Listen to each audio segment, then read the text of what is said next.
It's the 5th of March 2018. I'm David Jenkins and we're here today at Leek Cricket Club. My name's Malcolm Tweats and I've been associated with this club in two spells really. I probably came here early 60s. My parents moved to Warrington in 61, so I would think 61, 62 I came here, and I played here till 77 was my last season, and I went away to play with other clubs, and I came back here in 1990 and I've been here ever since. Thank goodness. My name's Brian Tatton. I've been associated as a member of this club for 70 years come June. I've been a player from the age of 12, and the last game was in the third team when I was 66 and a half. That's my claim to fame, really. Thank you. Well, what a wealth of experience, and this is our first venture with this Derbyshire project into Staffordshire. And we wanted to start off by hearing a bit about Leek Cricket Club, particularly in terms of its history.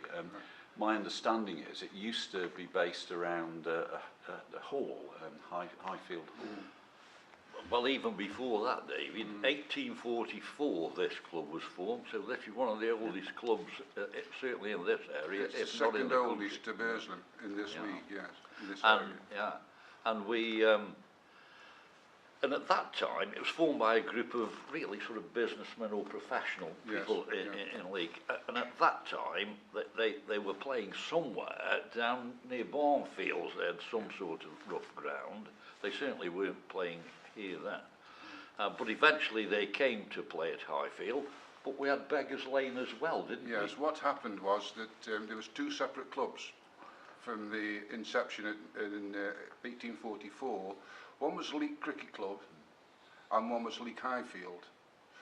But after the First World War, the club's membership was decimated, obviously. And at a meeting at the, I think it was the Roebuck Hotel or the Black Swan Hotel in Leek, with businessmen, the solicitors and all sorts of people like that, they decided to amalgamate. And I think it was around about 1921. And it became Leek Highfield, Leek Cricket Club, Leek Highfield. And it's the case that the pitch itself used to be in a different location. Well, when I say Beggars Lane, that's in town. That's not far from the town centre. This was, Beggars Lane was where Leek Cricket Club, that was their ground. They had two separate grounds. This was Highfield. Leek Cricket Club was based in another very nice cricket ground in the West End part of Leek. To purchase this ground, Leek Highfield, I think it was about 1953, was it, Mark? I think it was 54, yeah. 53, 54. We actually sold Beggars Lane ground to raise the cash to purchase this ground. So for years we played on two grounds. Yes. The first team played here and the second team played at Beggars Lane. No, That's what happened. no, it wasn't. Oh, no. right. What happened was the first team and the second team played here, and the third and fourth team played at Beggars Lane. So running 4 teams in Leek at We that were time. running 4 teams in Leek. In actual fact, my first game for Leek was when I was just nearly 12, was on a Wednesday. We had a Wednesday side as well, a Leek Wednesday side, but that finished when I was about 14. That side was made up of the firms in Leek, you know, Joshua Wardles and Brough Nicholson, all. They put teams in. There was a league of 12. And how would you see Leek's standing within North Staffordshire cricket? I mean, I know you'll be fairly biased about that, but where would you see the club? I would have thought we're one of the major clubs in North Staffs. I would have thought so, you know, given the success on the field that we've had and given the state of the facilities and so on. I would have thought we're one of the major clubs, you know, with the Longtons and Stones and Port Hills and so on. Yeah, it's very difficult to answer that question, really. You know, you need to ask around all the other clubs how they feel about Leek Cricket Club. But we have got a long-standing association with cricket in Leek, haven't we? you know, the sort of 19th century, mid-19th century. And at the end of the day, what can you say? This was a hall, Yes. privately owned ground. Yes. And so, yeah, I think we've got a good standing, hopefully, anyway, in the league. Well, that was Sir Arthur Nicholson and Lady Nicholson Yes. living here, and Yeah. he was the one who obviously let his ground Yes. for the Yes. Leek Highfield to play cricket Yes. on. And it was a fairly famous part of the North Staffs, because George the Fifth, before he was George the Fifth, before he was crowned, came up here to visit Arthur Nicholson. Really? Yes, with the Queen, who became Queen, to look at Shire horses, because Sir Arthur Nicholson was very big Nicholson on bred Shire horses, bred Shire and indeed horses. the farm at the back of Yeah. where the hall Yes. would be, on the Abbey Green Road, it's still called today the Stud Farm. Yeah, yeah. So he came up to buy Shire horses. That's pretty well documented in Leek. Yes. The Yes. photographs fairly often appear in the Leek Post Yeah. and Times Yeah. about that, yeah. But Yeah. Arthur Nicholson was involved in Brough Nicholson and Hall, a textile Yes. company, big textile Yes. company. That was Let's move on to notable players then who've played at Leek, because you've obviously got players who've come through as Well- juniors and gone on, and then interesting professionals. Well, as well. I've got a little list here. I know it's just in case I forgot. I'm pleased you have. Well, we've got Kim, who's our major Yes. old-time. I mean, I can't quote anything prior to the First World War and before the end of the Second World War, because I wasn't involved at that time. But our most famous players definitely Kim, who was associated with Derby. I was his first captain when Kim was a young teenager. Who was in the first team, not because of his batting, but because of his bowling. But we've had a lad called Dave Wheeldon, went to Warwickshire. Eddie Jones, Worcestershire. Worcester was it? Eddie Jones Lancs. Tim Tweats, Malcolm's son, went to Derby, as you well know. Yes. I think he still has a record opening partnership with Kim, which is very nice. Fourth wicket partnership, Yeah, I think it was was. it I don't know whether it's still a record. or George not. Harding went to Durham. Alex Meller, who's the eldest son of our chairman, has gone to Warwickshire. Alex Thompson, who was our captain last year, has been signed on a 1 year's contract with Warwickshire for this coming season. I wish him all the very best. We've had Dave Follett, who went to Middlesex. We've had Bill Taylor, of course, went to Nottingham. He was our pro for 4 years. Yes. And then we've had, what was this? Oh yes, and the other, that's that. As far as I can remember, those are the people who went to first class. Right. We've had something like about 17 or 18 players who've played for Staffordshire. Yes. One of them, and you said who was the best players. In my mind, the two best players that I've watched and played with is Malcolm's son, which is Tim, and Davy Cartledge, who you've seen pictures of Davy Cartledge. I haven't included Kim Barnett because at the time before he left, it wasn't in that bracket, if you understand. I know he became the best ever that we've had. But we've got a list here of 1, 2, 3, 4, 5, 6, 7, 8, 9, 10, 11, 12, 13, 14, 15, 16 players from this club, playing for this club, who play for Staffordshire. We've always provided players for the Yes. county. We've always done that. Yeah. And Kim presumably stood out as a schoolboy cricketer when he was here. Well, the very first time that Kim Barnett came to the club, he came with his dad, who was a friend of mine, footballer friend of mine. And the nets were up at the top end there, very uneven, just grass nets. We had to roll them ourselves and things like that. And this, I forget the man's, his dad's first name. Derek. Derek, well done, thank you, Malcolm. He came up to me and said, Brian, this is my son, Kim. I said, oh, that's my daughter's name. I said, it's Kimball, is it? No, it's Kimberly, which is a female name. But anyway, that was one of the things.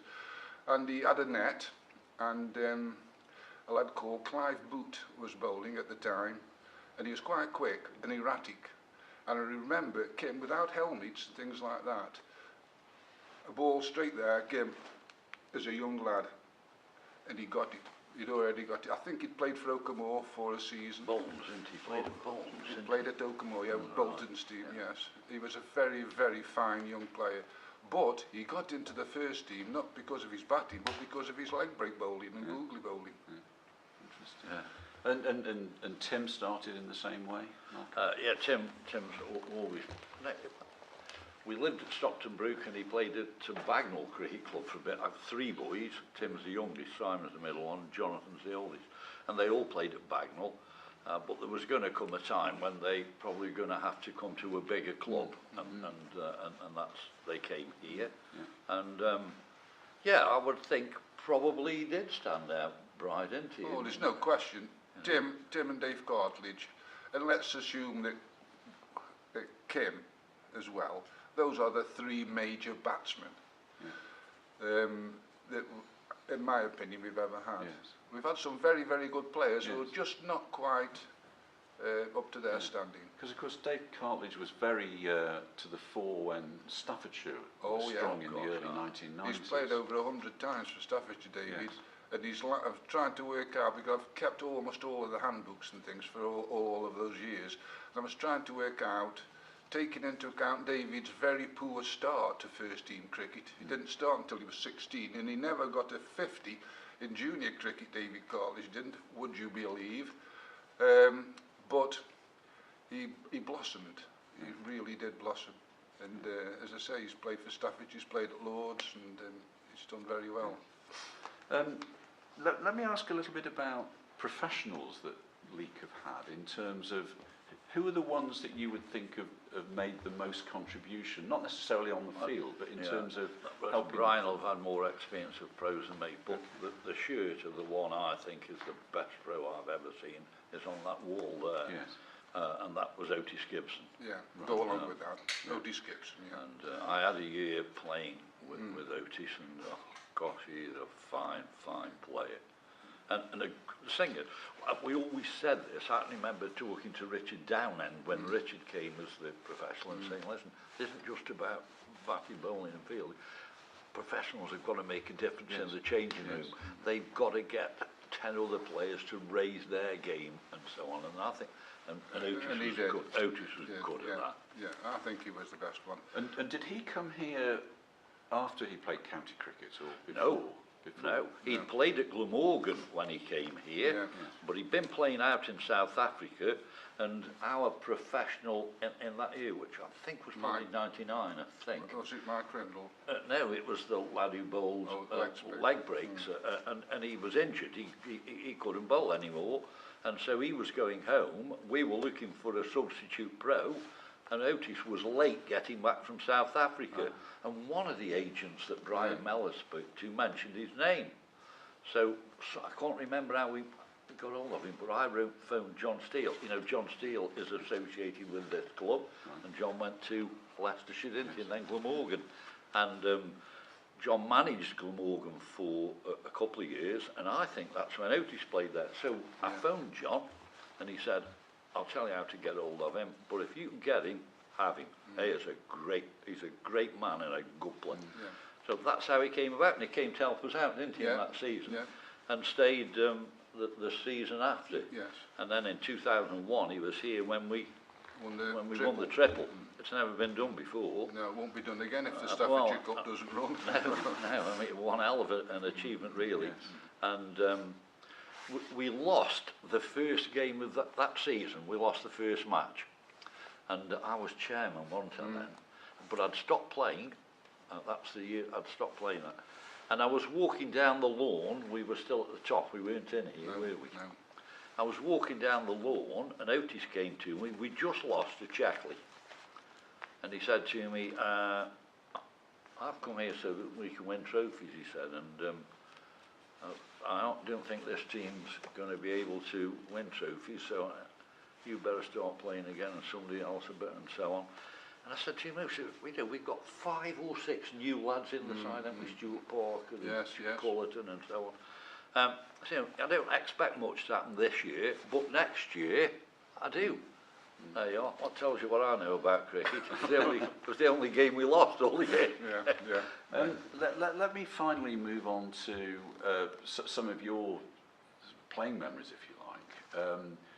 I'm assuming you must have played against Garry Sobers. I've got Garry Sobers out. You got him out? Yeah, we had a picture in the Daily Mail, back page, a lad called Roy Jackson, who's a very personal friend of mine, and Malcolm's, who still comes to watch us. Played a lot of his career at Ashcombe Park, left army, but he's in the picture lifting me up. He's a big strong lad, lifting me up as Garfield is walking past LBW. But he had hit me for 3 consecutive fours, the 3 balls prior, and I think he tried another one. But yes, that's one of my good memories. So I'd said to David earlier that I thought Bill Taylor got him out twice. He could have done. Right. He could have done. Because Sobers was here for 2 seasons, wasn't he, I think? I think he was. You thought Taylor was here for 4, didn't you? No, he said Garfield Sobers. Oh, Sobers. Yes. He played 2 seasons. 2 seasons, Yeah. I'm sure he did. Because his brother played as well. Yes. Yes, Yeah. He was obviously one of the very best, in my opinion, one of the 2 best all-rounders that's ever been, along with Jacques Callis. But bowling-wise, he topped the averages easily. 90-odd wickets at about 6 or 7. He was just too good when he bowled. Batting-wise, he wanted to entertain the crowd. They'd come to see him bat. So he was a bit, in my opinion, a bit reckless. He wanted to hit 4s and 6s off every ball. And the only difference between a test bowler and somebody like myself, for example, an ordinary, fairly quick bowler, was I bowled a decent ball once every 3 or 4 overs, whereas the test player bowled decent balls all the time. And if he tried to hit the one good ball, he might get out, and that's what happened, not just for me, but across the league as well. And I think, funnily enough, in his first season he finished below me in the averages, which is incredible because I wasn't even in the top 5 at Leek. So it just shows you really. And it coincided as well with the time that Wes Hall was playing in this league? Yes. Did you play against Wes? Yes, he played for... I didn't. He played for Great Chell. Great Chell. That's what Brian had played against him. Yeah, I played against Wes Hall, yes. Yeah. But he was an absolute gentleman because he used to... Played from the top end, he ran from the side screen with his chain whizzing round his neck, and he didn't bowl at his fastest. I think he thought that, you know, he bowled very well. He got 4 or 5 wickets, but he was a gentleman, and he could drink a lot of whiskey. Ramadin played in the league as well, of course. Sonny Ramadin, yeah. And so did the captain. The captain played in the North Saxon District League, captain of West Worrell. Indies. Yeah, Worrell, he played too. Yeah, Frankie Worrell, I got him out as well. And Redfern got Worrell out. Yeah. Worrell took his sleeveless sweater off and threw it to the bowler as he walked off. I remember that. And Dave Redfern still got that, he plays it. I remember Frankie Worrell, really nice man.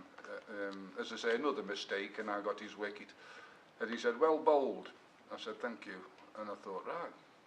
Came up here, the following fixture up here gave me the biggest tanking I've ever had. He finished up with about 89 not out off about 60 balls, and they beat us by about 9 wickets.